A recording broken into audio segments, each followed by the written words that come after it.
अल्हम्दुलिल्लाह वस्सलातु वस्सलामु अला रसूलिल्लाह। बिस्मिल्लाहिर्रहमानिर्रहीम। ईदैन के रोज़े की ममानियत।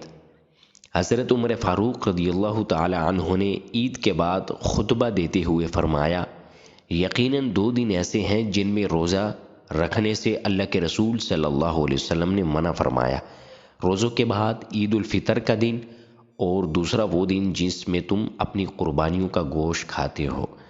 हदीस के पेश नज़र मालूम हुआ कि ईद उल फ़ितर और ईद उल अज़हा के दिन, अब साल के अंदर ईद उल अज़हा 3 दिन 11, 12, 13 ज़ुल्हिज्जा के अंदर भी रोज़ा रखना ममनू है, क्योंकि इन अयाम में अहले ईमान अल्लाह ताला की ज़ियाफ़त में होते हैं, इसलिए रोज़ा रखने से मना किया गया।